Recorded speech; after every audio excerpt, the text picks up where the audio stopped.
Hello student, मैं वरुण अग्रवाल। आज मैं आपको कक्षा 10 चैप्टर 1 और उसमें एनसीईआरटी की बुक की एक्सरसाइज 1.1 बताने जा रहा हूं। मैंने अपनी लास्ट वीडियो में आपको चैप्टर 1 में एक्सरसाइज 1.1 से पहले का कॉन्सेप्ट आपको समझाया था और आपको बताया था कि यूक्लिड डिवीजन लेमा क्या है, यूक्लिड डिवीजन एल्गोरिथम की हेल्प से हम कैसे अपनी दो धनात्मक संख्याओं का HCF ज्ञात करते हैं।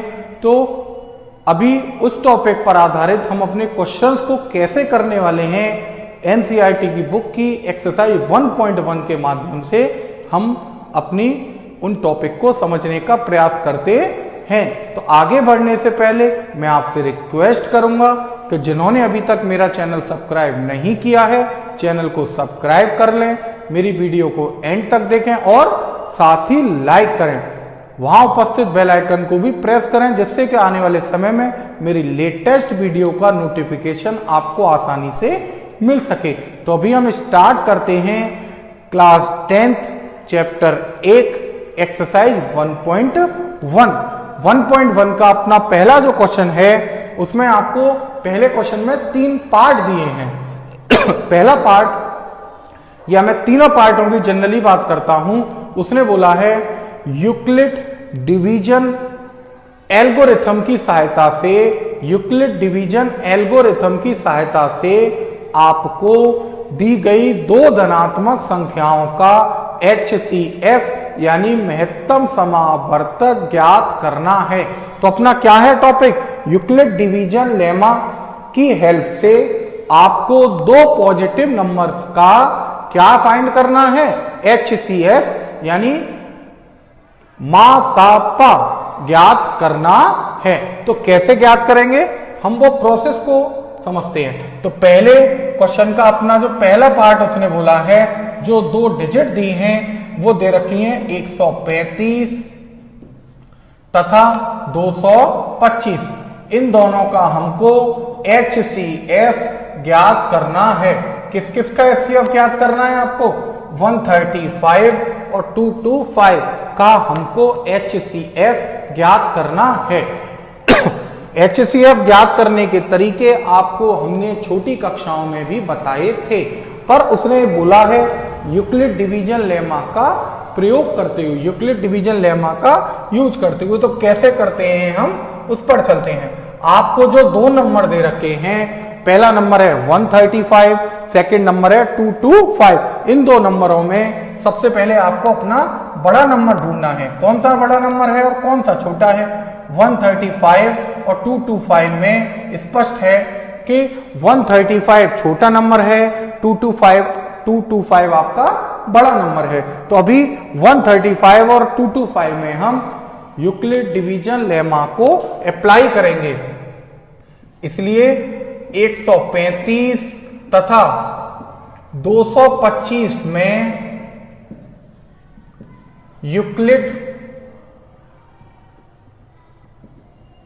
यूक्लिड विभाजन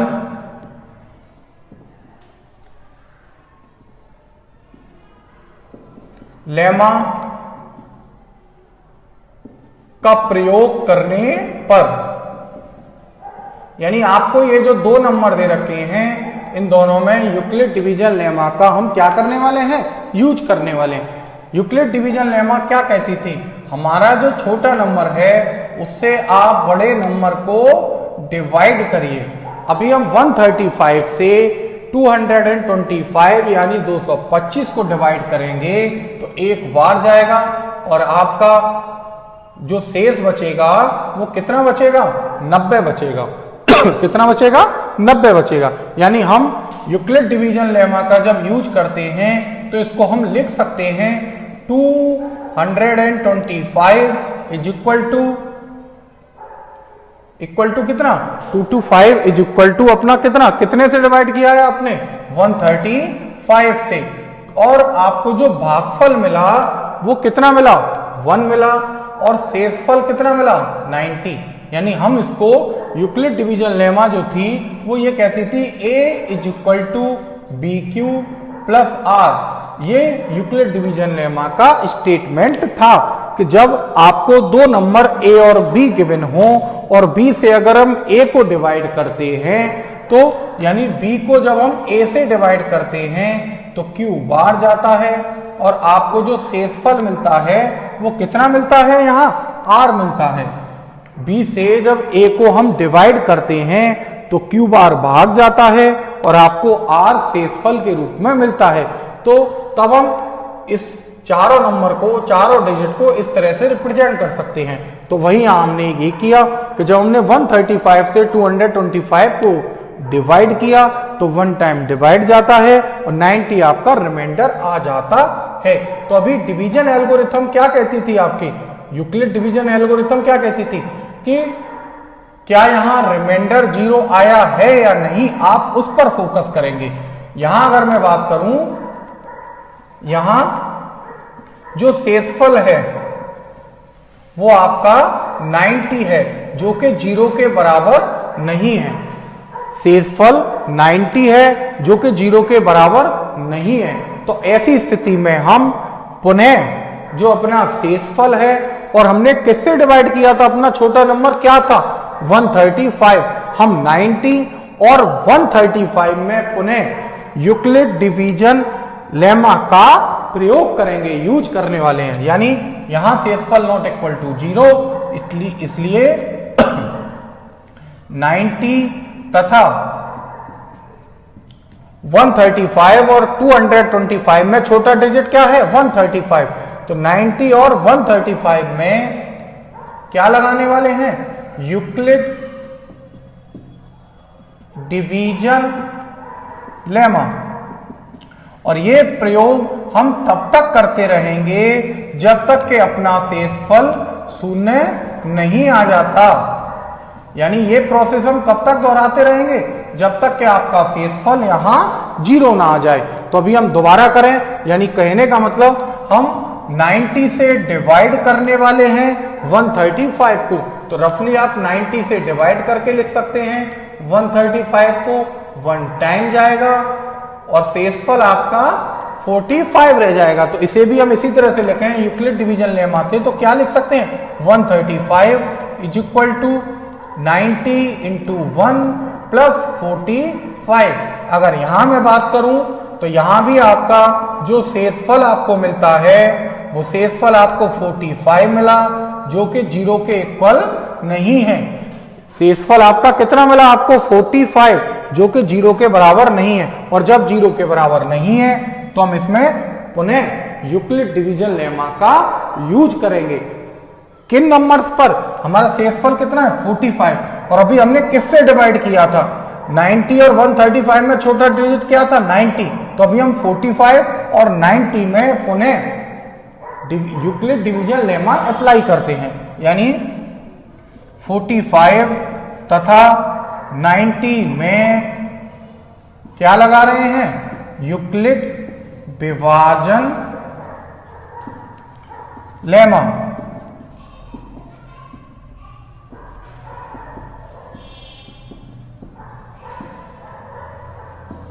जब हम इसका प्रयोग करेंगे तो वही पुराना काम, हम 90 इज इक्वल टू लिख सकते हैं कितना, स्पष्टली डायरेक्टली लिख देते हैं क्योंकि आप जानते हैं 45 इंटू 2 90 होता है। यानी 45 दूनी 90 और शेषफल कितना बचेगा 0 बचेगा।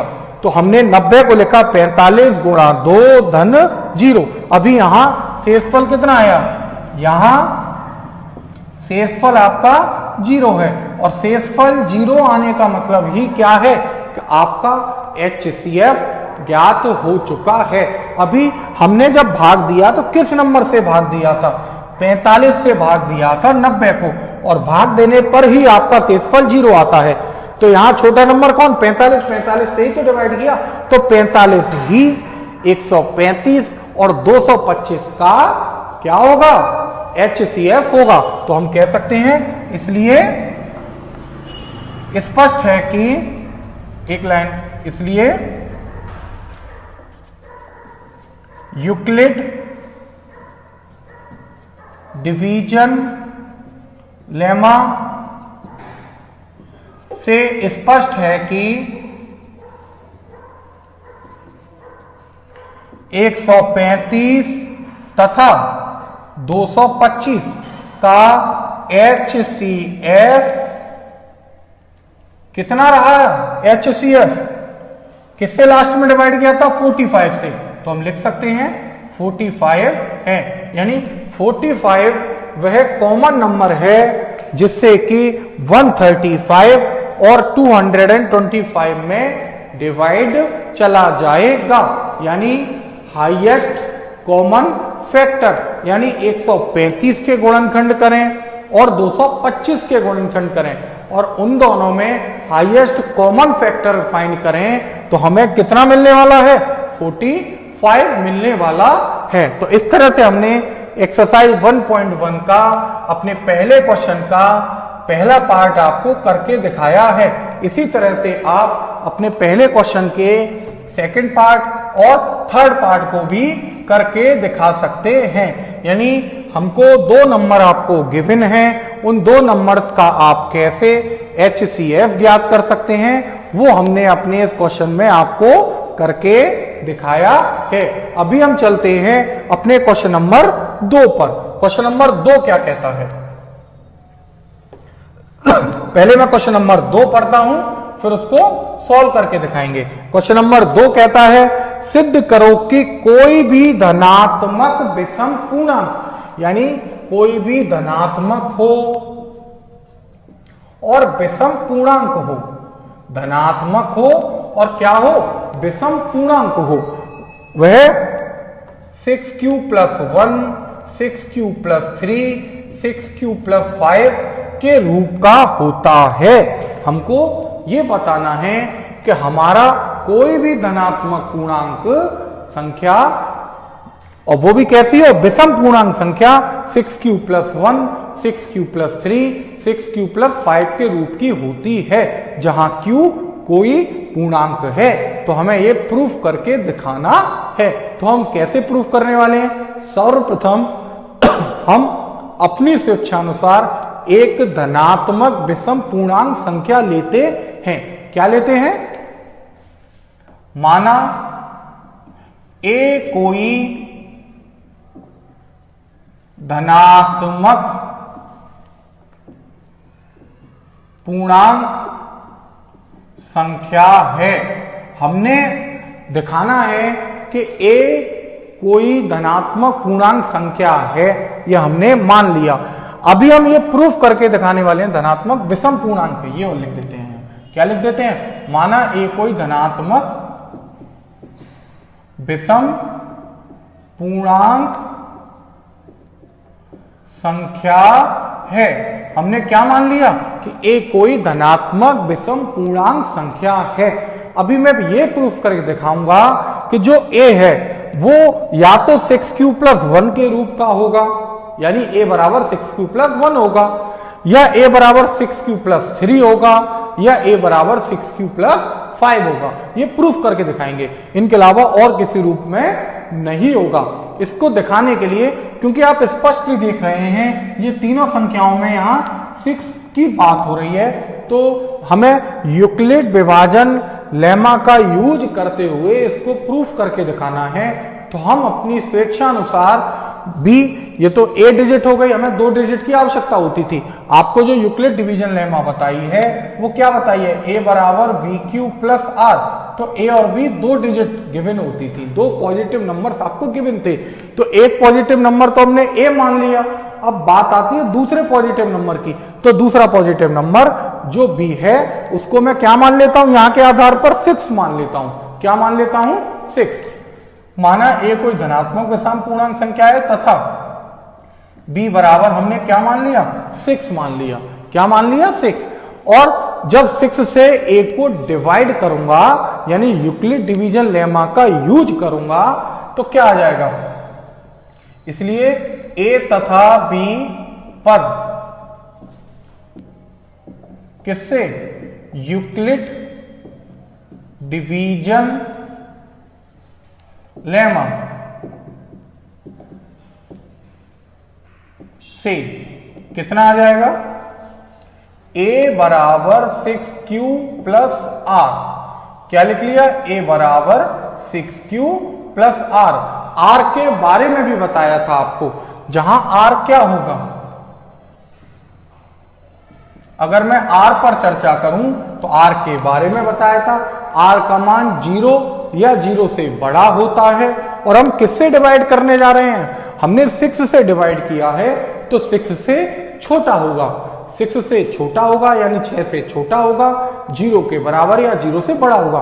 तो 0 के बराबर यानी 0 और बड़ा 0, 1, 2, 3, 4, 5, क्योंकि 6 से भाग दे रहे हैं तो 6 से छोटा होगा। तो यहां r बराबर 0, 1, 2, 3, 4, 5 में से कुछ भी हो सकता है।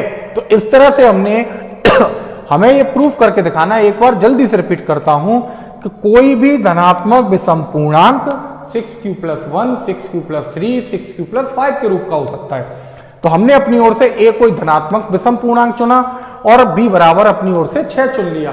अब मैं a को दिखाऊंगा कि a का मान 6q प्लस 1 होगा अगर वो विषम पूर्णांक है, a का मान 6q प्लस 3 होगा और 6q प्लस 5 होगा, इनके अलावा और कुछ नहीं होगा। तो a बराबर कितना हो जाएगा, इसलिए r बराबर अगर मैं 0 पर बात करूं तो a बराबर हमको कितना मिलने वाला है, r बराबर अगर 0 लिख दूं तो 6q प्लस 0 यानी हमारे पास कितना आया 6q, और 6q को क्या लिख सकता हूं 2 इंटू 3q, 2 इंटू 3q। और आपको पीछे छोटी कक्षाओं में बताया है ऐसी संख्या जिसमें 2 से भाग जाता हो, ऐसी संख्या जिसमें 2 से डिवाइड किया जा सके, उस संख्या को हम क्या कहते थे, सम संख्या कहते थे। तो अभी आप स्पष्ट देख सकते हैं यहां जो a बराबर 6q आया है, यहां 6q को 2 इंटू 3q लिख सकते हैं, और जब हम इसमें 2 से भाग देंगे तो 2 से 2 कैंसिल हो जाएगा और आपके पास 3q बचेगा। और जब 3q बचेगा इट मीन 2 से भाग चला जाता है, तो यह 6q कैसी संख्या हुई, एक सम संख्या हुई। तो लिख देते हैं a बराबर 6q आया, 2 इंटू 3q आया, जो कि एक सम संख्या है। कैसी संख्या है, सम संख्या है। और जब यह सम संख्या है तो इसलिए हम इसको नहीं कह सकते कि a 6q के रूप का होगा, क्योंकि उसने बोला है विषम संख्या की पूछी है। कौन सी पूछी है, विषम संख्या। और ये a बराबर 6q विषम संख्या नहीं है। कैसी संख्या है, सम संख्या। तो r बराबर 0 वाली कंडीशन आपकी फेल हो जाती है। अब हम बात करते हैं r बराबर 1 पर। अगर मैं r बराबर 1 रखता हूं तो 6q प्लस r की जगह 1 रखता हूं तो आपके पास आ जाएगा a बराबर 6q प्लस 1, और r बराबर 6q प्लस 1, इसको मैं क्या लिख के दिखा सकता हूं 2 इंटू 3q प्लस 1। अगर आप ऊपर की तरफ भाग दें तो इस पूरी संख्या में 2 से भाग देंगे तो इतना पोर्शन में तो 2 से भाग जा रहा है, परंतु भाग देने पर एक शेष बचेगा, क्योंकि प्लस 1 लिख रहा है। इट मीन्स हम कह सकते हैं कि यह एक सम संख्या नहीं है। और जब सम संख्या नहीं है तो कैसी संख्या होगी, यह एक विषम संख्या है। क्यों है, क्योंकि इसमें 2 से भाग नहीं जाता है। किससे भाग नहीं जाता, 2 से भाग नहीं जाता है। तो आप लिख देंगे जो कि एक विषम संख्या है। कैसी संख्या है, विषम संख्या है। तो हमने r बराबर 0 पर दिखाया, r बराबर 1 पर दिखाया। अब हम बात करते हैं r बराबर 2 पर। r बराबर 2 पर बात करें तो a बराबर होगा 6q प्लस 2, 6q प्लस 2। इस पूरे 6q प्लस 2 में बात करें तो यहां 2 को हम कॉमन ले सकते हैं और ब्रैकेट में आ जाएगा 3q प्लस 1। 2 कॉमन लेने के बाद 6q का रह जाएगा 3q और 2 का रह जाएगा 1, यानी 2 और ब्रैकेट में 3q प्लस 1। अगर इस संख्या पर फोकस करें तो इसको भी आसानी से हम 2 से विभाजित कर सकते हैं, क्योंकि 2 मल्टीप्लाई में है, 2 गुणा में है, 2 एक गुणनखंड के रूप में है। तो इसका मतलब यह कैसी संख्या होगी, जो कि एक सम संख्या है। कैसी संख्या है? सम संख्या है। तो हमें पता चल गया r बराबर 0 एक सम संख्या है। r बराबर 0 रखने पर a एक सम संख्या मिलती है, r बराबर 1 रखने पर a विषम संख्या मिलती है, r बराबर 2 रखने पर एक सम संख्या मिलती है। फिर अगला है r बराबर 3। जब हम 3 पर बात करते हैं तो a बराबर 6q प्लस 3, 6q प्लस 3। इसे अगर हम बात करें तो क्या ये पूरी संख्या 2 से विभाजित हो सकती है? इसे मैं ऐसे लिख सकता हूं 2 into 3q plus 3, 2 into 3q plus 3, या और आप चाहें इसे ऐसे ना लिखकर ऐसे भी लिख के दिखा सकते हैं। किस तरीके से? 6q प्लस 2 प्लस 1, 6q 3 को 2 प्लस 1, और इन दोनों में अगर मैं बात कर लूं तो 2 कॉमन आता है, आपके पास रह जाएगा 3q प्लस 1 प्लस 1।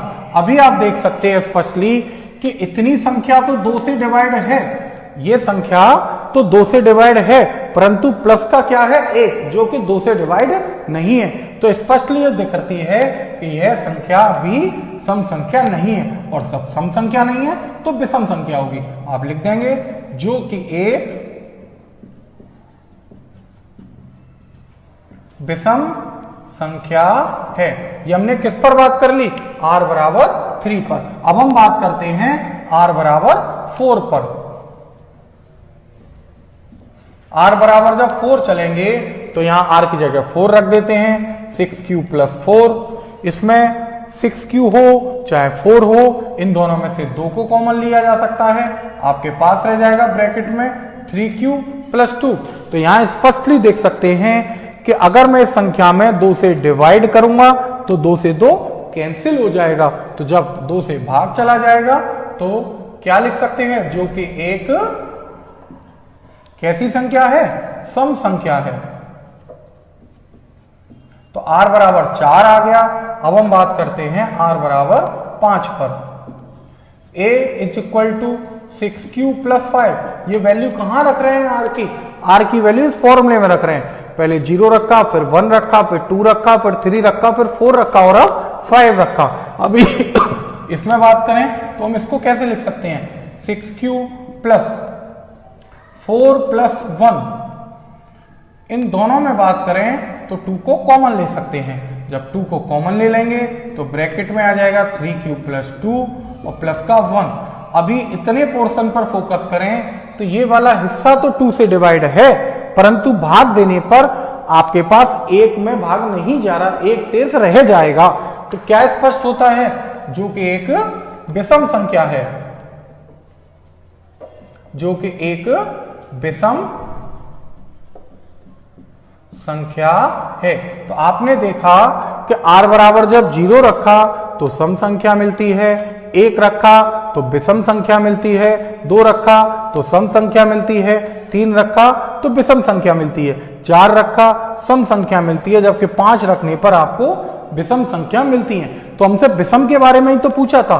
तो यहां से विषम संख्या कौन कौन सी आई? विषम संख्या एक तो आ गई a बराबर 6q प्लस 1, एक आ गई a बराबर 6q प्लस 3, और थर्ड आ गई a बराबर 6q प्लस 5। तो a बराबर 6q प्लस 1, a बराबर 6q प्लस 3, a बराबर 6q प्लस 5। यही तो उसने बोला था कि जो धनात्मक विषम संख्या है वो किस रूप में हो सकती है? 6q प्लस 1, 6q प्लस 3 और 6q प्लस 5 के रूप में हो सकती है, जो कि हमारा यहां स्पष्ट होता है। तो हम यहां लास्ट लाइन लिख सकते हैं कि उपरोक्त से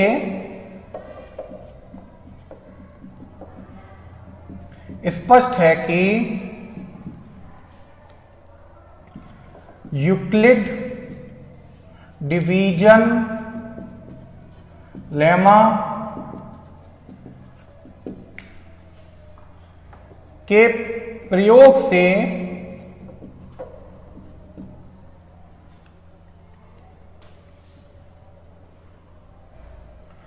से यह ज्ञात होता है कि क्या ज्ञात होता है हमको कि प्रत्येक धनात्मक विषम पूर्णांक संख्या 6q+1 6q+3 6q+5 के रूप में हो सकती है, के रूप में हो सकती है, जहां Q क्या है? Q एक पूर्ण संख्या है। Q कैसी संख्या है? एक पूर्ण संख्या है। तो इस तरह से हमने ये स्पष्ट दिखाया कि यूक्लिड डिवीजन प्रमेय से क्या ज्ञात हुआ हमें कि प्रत्येक धनात्मक विषम पूर्णांक संख्या 6q+1 6q+3 6q+5 के रूप में हो सकती है। तो यहां अपना क्वेश्चन नंबर 2 कंप्लीट होता है। अभी मैं बात करता हूं अपने क्वेश्चन नंबर 3 की। तो क्वेश्चन नंबर 3 आप आराम से बिना किसी कठिनाई के कर सकते हैं। मैं एक बार पढ़ के बता देता हूं। क्वेश्चन नंबर 3 में बोला है किसी परेड में 616 सदस्यों वाली एक सेना की टुकड़ी को 32 सदस्यों वाली एक आर्मी बैंड के पीछे मार्च करना है। यानी आपके पास कोई परेड के अंदर 616 सदस्यों वाली एक सेना की टुकड़ी और उस टुकड़ी को 32 सदस्यों वाली एक आर्मी बैंड के साथ क्या करना है? मार्च करना है। यानी 616 का एक आपके पास क्या है? दल, और 32 सदस्यों का एक दल, 2 दल हो गए आपके पास। 2 समूहों को समान संख्या वाले स्तंभों में मार्च करना है। यानी इन दोनों को इस तरह से मैनेज करो कि क्या एक समान संख्या वाले स्तंभ में इनको मार्च कराया जा सके। उन स्तंभों की अधिकतम संख्या क्या होगी जिसमें वे मार्च कर सकते हैं? तो सादा सिंपल सा काम है। आपको 616 और दूसरी संख्या है 32। यानी एक ग्रुप है 616 लोगों का, एक ग्रुप है आपका 32 लोगों का, और उन दोनों को एक साथ हमको अधिकतम स्तंभों की संख्या में मार्च कराना है। तो हम क्यों ना 616 और 32 यानी 32 का HCF यूक्लिड डिवीजन लेमा की हेल्प से ज्ञात कर लें। जब हम 616 और 32 का HCF ज्ञात कर लेंगे तो वो जो संख्या हमें प्राप्त होगी वही संख्या अधिकतम संख्या स्तंभों की कहलाएगी। तो उम्मीद करता हूं जैसे मैंने आपको क्वेश्चन नंबर 1 में आपको समझाया है 2 नंबर का HCF कैसे ज्ञात कर सकते हैं, उसी तरह से आप आसानी से अपने क्वेश्चन नंबर 3 का HCF ज्ञात करते हुए आप अपने इस थ्योरी वाले सवाल को आसानी से करके दिखा सकते हैं। आप करके देखिएगा। अगर आपको लगता है नहीं आता है तो फिर मुझसे आप पूछेंगे तो मैं आपको आसानी से उसका क्वेश्चन का सॉल्यूशन भी आपको अगली टॉपिक में, अगले वीडियो में आपको प्रोवाइड करा दूंगा। ठीक है। तो अभी मैं बात करता हूं अपने क्वेश्चन नंबर 4 पर। क्वेश्चन नंबर 4 अपना कहता है कि कोई धनात्मक पूर्णांक संख्या का वर्ग, यानी कोई आपको पॉजिटिव इंटीजर्स गिवन है और कह रहा है जब हम उसका स्क्वायर करते हैं तो स्क्वायर करने पर किसी पूर्ण संख्या, किसी होल नंबर m के लिए आपका 3m और 3m+1 के रूप का होगा। यानी आपको एक क्या लेना है? एक इंटीजर लेना है। कैसा इंटीजर? Positive integer. एक पॉजिटिव इंटीजर सबसे पहले लिखता हूं, माना ए कोई धनात्मक पूर्णांक संख्या है। कैसी संख्या है? धनात्मक पूर्णांक संख्या है और हमसे कह रहा है कि इस संख्या का जो स्क्वायर है, इस संख्या का जो वर्ग है, इस नंबर का जो स्क्वायर है, वह स्क्वायर किसी पूर्ण संख्या, किसी होल नंबर m के लिए 3m और 3m प्लस 1 के रूप का होता है। यानी a का जब मैं स्क्वायर करूं, यानी a स्क्वायर निकालूं, तो वो या तो 3m के रूप में होगा या 3m प्लस 1 के रूप में होगा। ये हमको यूक्लिड डिवीजन लेमा से प्रूफ करके दिखाना है। तो हम कैसे प्रूफ करने वाले हैं? सबसे पहले हमने कोई धनात्मक पूर्णांक संख्या चुनी, क्योंकि 3m प्लस 3m प्लस 1 का रूप दिखाना है। तो अभी जैसे मैंने पिछला क्वेश्चन आपको बताया था, उसमें b बराबर मैंने 6 चुना था, यहां b बराबर 3 ले लेता हूं तथा b बराबर कितना चुन लिया? 3 चुन लिया। अगला काम, अभी a तथा b में Euclid division lemma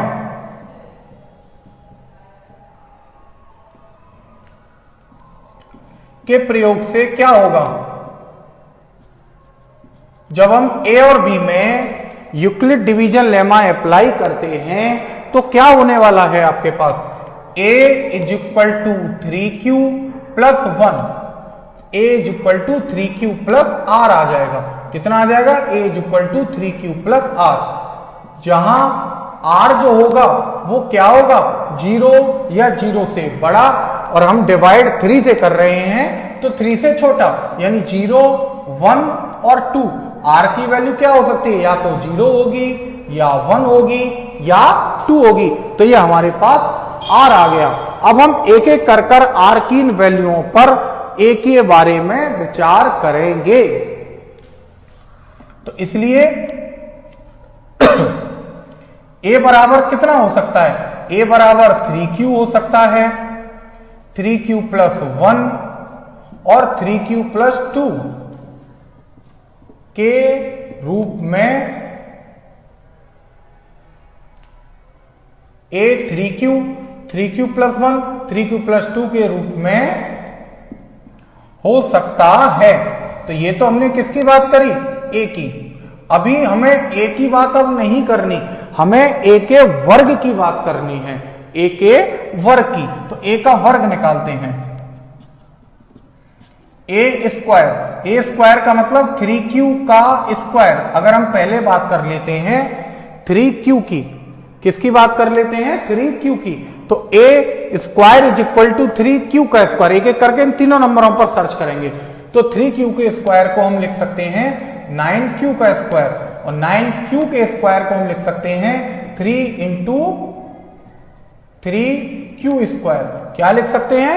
3 into 3q square. और 3 क्या है? 3 एक पूर्ण संख्या है, और q भी अपने आप में एक पूर्ण संख्या, और उसका जब वर्ग करेंगे तो वह भी एक पूर्ण संख्या होगी, और 3 से मल्टीप्लाई करेंगे तो वह भी एक संख्या होगी पूर्ण। तो यानी a स्क्वायर बराबर फाइनली अपने पास आ जाता है 3m। कितना आ जाता है? a स्क्वायर बराबर 3m, जहां m बराबर कितना है? 3q स्क्वायर, और बराबर क्या? पूर्ण संख्या। कैसी संख्या? पूर्ण संख्या। तो m बराबर 3 की स्क्वायर एक पूर्ण संख्या है। तो आपने देखा जब हमने 3 की स्क्वायर की जगह m लिख दिया तो a स्क्वायर बराबर 3m आ गया, यानी आपकी जो संख्या थी उसका वर्ग 3m के रूप का आ चुका है। तो अभी हम बात करते हैं a बराबर जो अगली संख्या है, कितनी है? 3q plus 1। पुनः a स्क्वायर बराबर 3q प्लस 1 पर चर्चा करते हैं। 3q प्लस 1 यानी a प्लस b के होल स्क्वायर वाली आइडेंटिटी से इसे ओपन करते हैं तो आपके पास आ जाएगा 9q square plus 1 plus 2 into a into b, यानी a square plus b square plus 2ab identity को हमने फॉलो किया। Finally a square is equal to आता है 9q स्क्वायर प्लस 6q और प्लस का 1। अगर हम इन दो पहले नंबर में बात करें 9q² प्लस 6q में, इन दोनों में 3 कॉमन ले सकते हैं। कितना कॉमन लिख के दिखा सकते हैं? 3। और जब हम 3 को कॉमन निकालेंगे तो आपके पास आ जाएगा 3q plus 2 3q² plus 2q और प्लस का 1। देखिए आप, इन दोनों डिजिट में से हमने 3 कॉमन लिया और आपके पास आता है 3q² प्लस 2q और पीछे ब्रैकेट के बाहर प्लस 1। क्यों ना इस 3q² प्लस 2q पर फोकस करें, तो 3 भी पूर्ण संख्या है, q भी एक पूर्ण संख्या है, और ये ओवरऑल जब 3q² प्लस 2q की बात करेंगे तो पूरी हमें एक पूर्ण संख्या मिलेगी। तो हम इस जो ब्रैकेट में 3q² प्लस 2q लिखा है, इसको हम m लिख दें तो आपके पास आ जाएगा a² = 3m प्लस 1, जहां m कितना 3q² प्लस 2q और बराबर कैसी संख्या है आपकी? पूर्ण संख्या। तो इस तरह से हमने देखा कि a² को हम 3m के रूप में लिख सकते हैं, 3m प्लस 1 के रूप में लिख सकते हैं, यानी a बराबर जब 3q था तो a² आपका 3m के रूप का होगा। जब a बराबर 3q प्लस 1 था तो आपका a² 3m प्लस 1 के रूप का होगा। अभी 3q प्लस 2 और बचा, इस पर और हम ध्यान देते हैं, क्योंकि a बराबर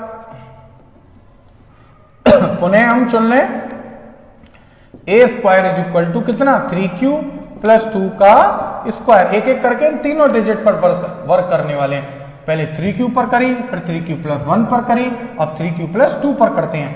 पहले की तरह इसका होल स्क्वायर ओपन करते हैं तो 9q² plus 4 plus 2 into 3q into 2, यानी a² plus b² plus 2ab।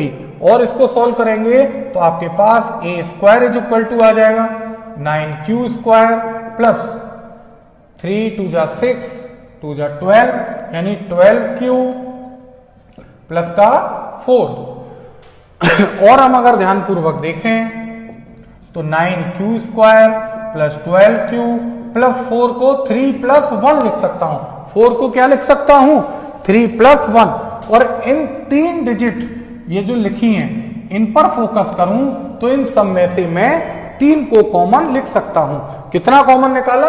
3 को, यानी a² बराबर 3 और ब्रैकेट में आपके पास आ जाएगा 3q²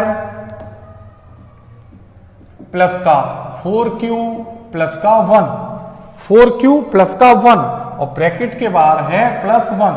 अगर हम इस पर बात करें, 3 एक होल नंबर यानी पूर्ण संख्या, q भी एक पूर्ण संख्या, 4 भी एक पूर्ण संख्या और 1 भी एक पूर्ण संख्या है। ओवरऑल ये जो ब्रैकेट में पूरी संख्याएं लिखी हैं 3q² प्लस 4q प्लस 1, ये सभी एक पूर्ण संख्याएं होंगी। जब ये सभी एक पूर्ण संख्याएं होंगी तो हम लिख सकते हैं 3m, इसको हटाकर m और प्लस का 1, यानी a² बराबर आपके पास आता है 3m प्लस 1, जहां m क्या है?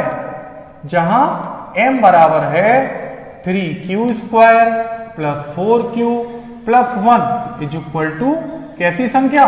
पूर्ण संख्या।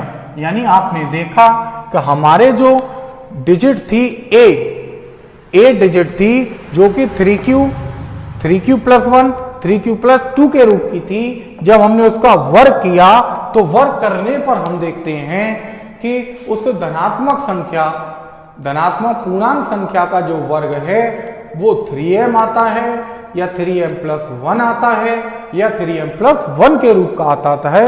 यही हमको प्रूफ करके दिखाना था। तो हम लिख सकते हैं, उपरोक्त से स्पष्ट है कि यूक्लिड विभाजन लेमा के प्रयोग कि प्रयोग से ही तो हमने करके दिखाया कि प्रयोग से किसी धनात्मक पूर्णांक संख्या का वर्ग, किसी धनात्मक पूर्णांक संख्या का वर्ग को 3m तथा किसी धनात्मक पूर्णांक संख्या का वर्ग या के वर्ग को किसी पूर्ण संख्या m के लिए 3m या 3m प्लस 1 के रूप में प्रदर्शित कर सकते हैं। किस तरह से प्रदर्शित कर सकते हैं? 3m और 3m प्लस 1 के रूप में प्रदर्शित कर सकते हैं। तो इस तरह से अपना ये प्रूफ हो जाता है कि कोई भी धनात्मक पूर्णांक संख्या है, उस धनात्मक पूर्णांक संख्या को हम जब उसका वर्ग करते हैं तो किसी पूर्ण संख्या m के लिए हम उसको 3m या 3m प्लस 1 के रूप में प्रदर्शित कर सकते हैं। अभी एक क्वेश्चन नंबर हम 5 पर बात करते हैं। क्वेश्चन नंबर 5 क्या कहता है? क्वेश्चन नंबर 5 में भी कुछ इसी तरह का क्वेश्चन है और उसने बोला है कि कोई धनात्मक पूर्णांक संख्या का घन, यानी अब क्यूब की बात करी, अभी हमने बात करी थी स्क्वायर की। किसकी बात करी थी? स्क्वायर की। अब हम बात कर रहे हैं क्यूब की, यानी घन की, कि जब हम उसका घन कर दें तो उसका घन किसी पूर्ण संख्या m के लिए, किसी पूर्ण संख्या m के लिए 9m, 9m plus 1, 9m plus 8 के रूप का हो सकता है।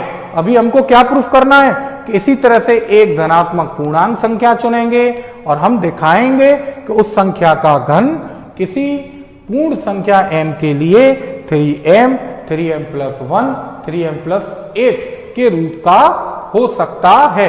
तो सबसे पहले हम बात करते हैं, माना a कोई धनात्मक पूर्णांक संख्या है। ठीक, अगला काम हम b चुनते थे तो b चुन लेंगे। b बराबर हमने 3 चुना। 3 क्यों? क्योंकि यहां 9 आ रहा है। आप कहोगे 9 क्यों नहीं चुन रहे? 9 को भी हम चुन सकते हैं, थोड़ी कैलकुलेशन आपकी और बढ़ जाएगी। क्यों ना? 9 हमको पता है, उसको हम 3 से डिवाइड कर सकते हैं। 9 किससे डिवाइड हो सकता है? 3 से। तो यहां हम 3 चुनकर हम दिखा सकते हैं। तो b बराबर 3 चुन लिया। फिर यही लाइन, क्या लाइन? a तथा b में कौन सी प्रमेय? यूक्लिड डिवीजन लेमा के प्रयोग से। क्या आ जाएगा जब इसका प्रयोग करेंगे आप? a बराबर 3q प्लस r। कितना आ जाएगा? a बराबर 3q प्लस r। सेम इसी तरह से है, कोई बदलाव नहीं है। जहां r इज इक्वल टू कितना होगा अभी की तरह? r बराबर 0, 1 और 2 हो सकता है। r का मान 0 होगा, 1 होगा और 2 होगा। तो हमारे पास जो a होगी, संख्या a, वो किस रूप में हो सकती है? संख्या a जब r बराबर 0 रखूंगा तो 3q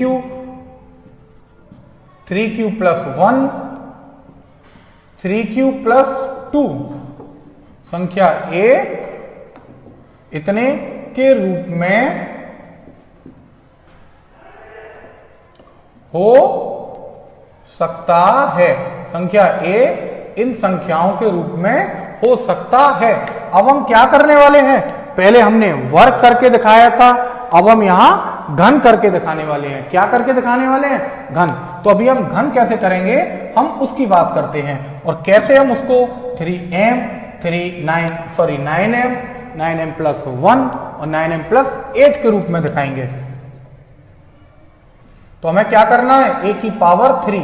तो पहली संख्या हमने चुनी 3q, तो 3q की पावर 3 और 3q की पावर 3 को हम लिख सकते हैं 27 इंटू q की पावर 3, क्योंकि 3 की पावर 3 27 होता है और q की पावर 3 है। इस 27q की घात 3 को हम a की पावर 3 बराबर 3, इसको हम लिख के दिखा सकते हैं 9 इंटू 3 इंटू क्यू की पावर 3। इस 27 को 9 इंटू 3 लिख सकते हैं। अभी q एक पूर्ण संख्या है, 3 एक पूर्ण संख्या है, q की घात 3 भी एक पूर्ण संख्या होगी, तो 3 इंटू क्यू की पावर 3 एक पूर्ण संख्या है, तो हम a की पावर q को क्या लिख सकते हैं, 9 इंटू m।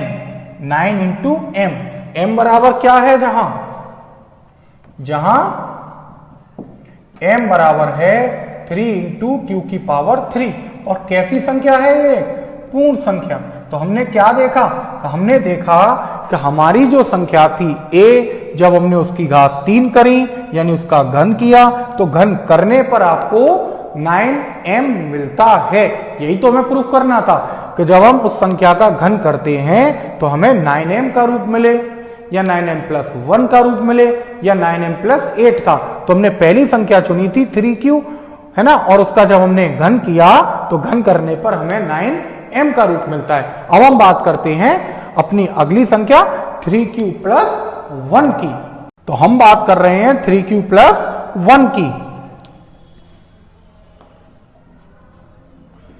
a बराबर हमने चुना 3q प्लस 1, इसका आपको घन करना है, तो हमने दोनों ओर क्या कर दिया, घन कर दिया। क्या कर दिया, घन कर दिया। अभी घन को ओपन करेंगे यानी a प्लस बी का होल क्यू करेंगे, तो a प्लस बी का होल क्यू क्या होगा, aq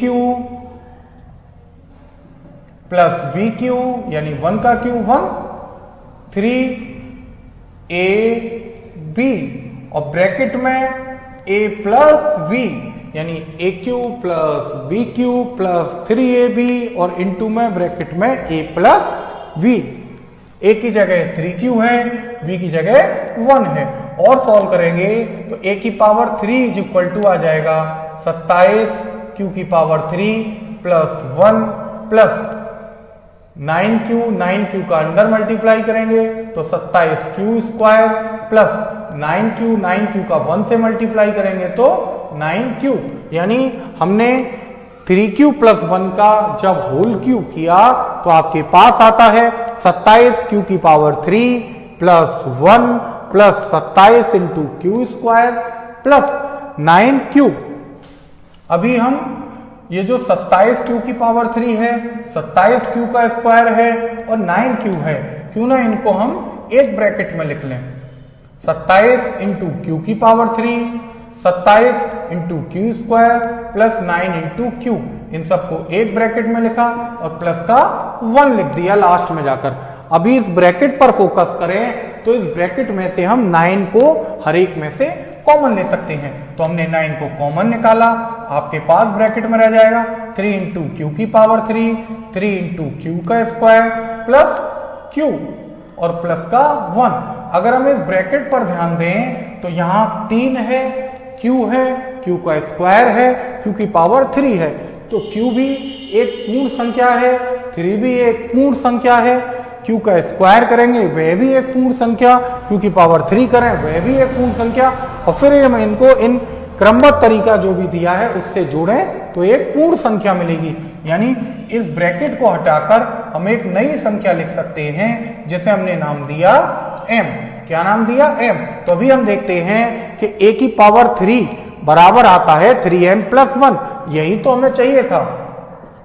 जहां m बराबर हम लिख सकते हैं, m बराबर है 3 इंटू क्यू की पावर q, 3q स्क्वायर और प्लस का q।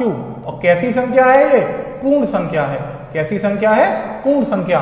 तो हमें पता चल गया जब m एक पूर्ण संख्या हो तो a की पावर 3 को हम 9m प्लस 1 के रूप में लिखकर दिखा सकते हैं। तो अभी अपनी जो 3 संख्याएं थी a बराबर 3q उसको दिखाया, 3q+1 उसको दिखा दिया। अब हम दिखाने वाले हैं अपनी लास्ट संख्या 3q+2 को। पुनः हम बात करते हैं किस संख्या की, 3q+2 की। तो अभी क्या बदलाव है, यहां +1 था तो होल क्यू खोला था, अभी यहां +2 हो गया। तो सेम डायरेक्टली थोड़ा सा लिख देता हूं, होल क्यू खोलकर आपके पास आ जाएगा 27q⁻3 + 8 प्लस 3ab, यहां 1 की जगह 2 और आ जाएगा, 3 3 जा 9, 9 2 जा 18, 18 3 जा 54, यानी 54q² आ जाएगा। आप देख सकते हैं 3q का q रहेगा 27q, यहां 1 की जगह 2 आ जाएगा, तो 2⁻3 करेंगे 8 आ जाएगा। यहां 1 की जगह 2, तो 2 3 6, 6 3 18, 18 3 54, 54q² आ जाएगा। प्लस यहां भी बताया 3 3 9, 9 दूनी 18, 18 दूनी 36, यानी 36q आ जाएगा। ठीक है, अगला काम हम वही 27q⁻3, 54q², 36q, इन तीनों संख्याओं को एक ब्रैकेट में लिखते हैं। जैसे ऊपर लिखा था 27q⁻3 + 54q² + 36q और प्लस का 8। अभी इन तीनों संख्याओं की बात करें, या इन तीनों संख्याओं को अगर मैं ब्रैकेट में लिखता हूं, तो ब्रैकेट वाली संख्याओं पर ध्यान से देखें तो यहां से मैं 9 कॉमन लेकर लिख सकता हूं। जब मैं 9 कॉमन निकालूंगा तो आपके पास आ जाएगा 3 × q⁻3 + 6 × q² + 4 × q और प्लस का 8। इस पूरे ब्रैकेट में से मैंने 9 कॉमन निकाला और 9 कॉमन निकालने के बाद जो बचा मैंने उसको लिखा। इस पर फोकस करें तो वही ऊपर की तरह, यहां q एक पूर्ण संख्या है, 4 एक पूर्ण संख्या है, गुणा करूंगा एक पूर्ण संख्या मिलेगी, q पूर्ण संख्या, q का वर्ग भी पूर्ण संख्या और 6 भी एक पूर्ण संख्या, 6q² की वैल्यू भी एक पूर्ण संख्या होगी।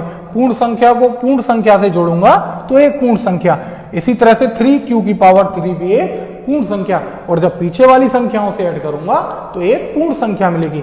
यानी मैं इस पूरी संख्या को जो ब्रैकेट में लिखी है, इसे मैं अगर m से लिख दूं और m को बोल दूं कि m एक पूर्ण संख्या है, जहां m बराबर क्या लिख दूं, m बराबर 3q⁻3 6 × q² + 4q।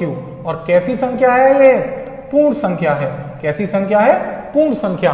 तो हम कह सकते हैं आपकी जो a धनात्मक पूर्णांक संख्या थी, जब हमने उसका घात 3 किया तो हमें 9m मिलता है, फिर घन किया तो 9m + 1 मिलता है, और फिर घन किया तो 9m + 8 मिलता है। यानी कोई धनात्मक पूर्णांक संख्या को हम जब उसका घन करें तो किसी पूर्ण संख्या m के लिए 9m, 9m + 1, 9m + 8 के रूप में लिख सकते हैं। तो अभी हम लिखकर दिखाते हैं। क्या हम लिख सकते हैं कि उपरोक्त से स्पष्ट है